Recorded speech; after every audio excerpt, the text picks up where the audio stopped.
Mga igan, 6 na araw bago magpasko, dumarami na mga kababayan nating bumabiyahe palabas at pauwi ng Pilipinas para sa holiday season. Pati ang mga magpapasko sa probinsya, buhos na rin sa paliparan. Narito ang report ni Marisol Abduraman.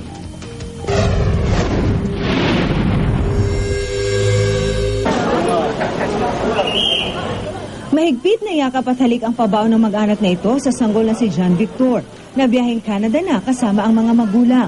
Ang 7 taong gulang na si Vivian malungkot sa pag-alis ng kanyang pinsan at kalaro.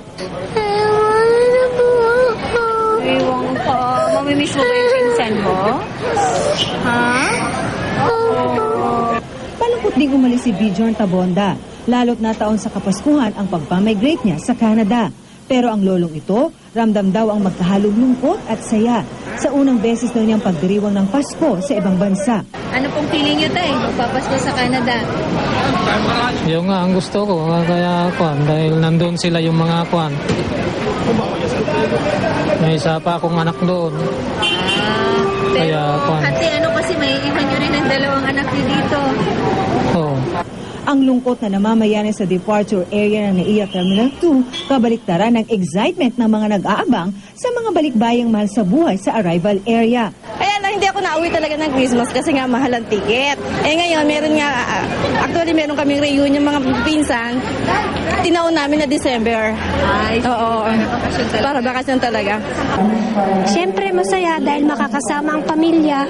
Nagsana rin sa NAIA Terminal 3 ang mga uuwi sa probinsya, gaya ni Evelyn na galing pang Japan. Itong mga anak ko, itong 2 kasi dito pinanganak. Gusto ko lang silang ibalik. Ngayon pa lang umaabot na raw sa 39,000 ang bilang ng mga pasahero na dumarating at umaalis dito sa NAIA Terminal 3, parehong domestic at international. Pero karamihan daw dito ay mga pauwi sa kanilang mga probinsya. Pagsapit ng Biyernes hanggang weekend, posible raw umabot sa 45,000 ang mga pasahero sa Terminal 3 kada araw. Kaya ang pamunuan ng NAIA, todo alerto na. So in place naman yung security natin dito, alerto naman lahat yan. Ang mga tao naman 24/7 naman naka-duty. Ang medical staff natin on call naman yan, parati naman nandito. Meron tayong 24/7 on duty rin. Pati yung operations group natin dito, ganun din. At para di maabala ang mga pasahero, payo ng mga otoridad, dumating sa terminal ng maaga. Alalahanin din ang mga pinagbabawal sa loob ng airport, gaya ng mga matutulis na bagay at mga bomb joke. Para sa unang balita, Marisol Abduraman, reporting.